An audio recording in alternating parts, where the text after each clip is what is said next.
खिलाफ ये जो कांग्रेस का प्रदर्शन चल रहा है, जिसकी तस्वीरें आपने देखी, उस पर मुख्यमंत्री डॉक्टर मोहन यादव ने निशाना साधा है। कहा है कि कांग्रेस कितना भी नाटक कर ले, उसे पता है कि मामला कोर्ट में चला गया है और कोर्ट ही इस मामले में फैसला करेगा। नेता प्रतिपक्ष पर भी केस दर्ज है। ऐसे में कांग्रेस पहले नेता प्रतिपक्ष का इस्तीफा मांग ले। कांग्रेस कितने ही नाटक कर ले, कांग्रेस को मालूम है कि सब जुडिशियली मामला है। जब न्यायालय के समक्ष सारा मसला है तो न्यायालय से बढ़ के तो वो नहीं हो गए। और जिस बात को लेके वो नाटक बता रहे हैं, नेता प्रतिपक्ष पे भी मुकदमा था, वो इस्तीफा अपने नेता प्रतिपक्ष से मांग ले। न्यायालय का जब भी अपमान करने का मौका होगा, कांग्रेस कभी बाज नहीं आएगी। कांग्रेस अतीत में इलाहाबाद की घटना से याद करे कि इलाहाबाद हाईकोर्ट ने प्रधानमंत्री रहते हुए कांग्रेस की नेता श्रीमती इंदिरा गांधी के खिलाफ फैसला दिया। बदले में कांग्रेस ने आपातकाल लगवा दिया पूरे देश के लिए। इलाहाबाद हाईकोर्ट के बाद सुप्रीम कोर्ट ने फैसला दिया 3 तलाक का। उस 3 तलाक के पूरे मसले को बदलने का काम कांग्रेस ने सुप्रीम कोर्ट से हुए निर्णय के खिलाफ लोकसभा से निर्णय कानून बदलवा दिया।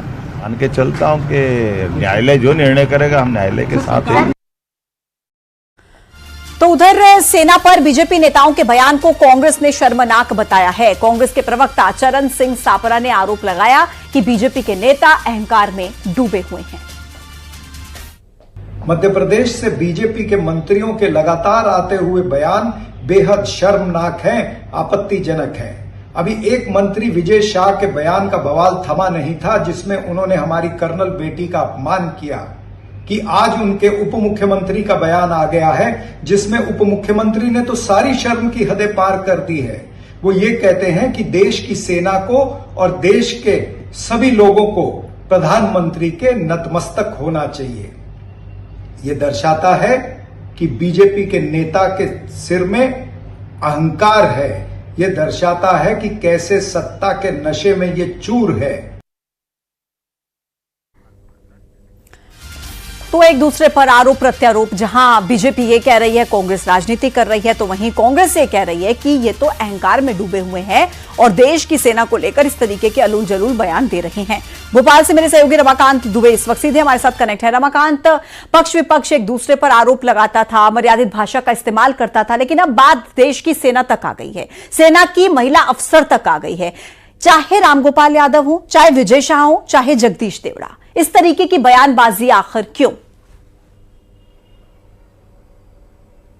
जी बिल्कुल, आपने ठीक कहा कि अब जो है राजनीति से उठकर ये चीजें जो है सेना के खिलाफ सामने आ रही हैं। लगातार बयानबाजी की जा रही है, चाहे जगदीश देवड़ा हो, चाहे विजय शाह हो या और दूसरे नेता हो, लगातार सेना को निशाना बना रहे हैं और लगातार इस तरह की बदजुबानी कर रहे हैं, सेना के अफसरों के खिलाफ बोल रहे हैं। जगदीश देवड़ा जी का बयान आया कि पीएम मोदी के चरणों में जो सेना नतमस्तक रहती है। हालांकि उन्होंने अपने बयान से जो है वो माफी भी मांगी और सफाई भी दी है कि मेरे बयान को जो है वो तोड़ मरोड़ के पेश किया गया, मेरा कहने का ऐसा कोई मतलब नहीं था।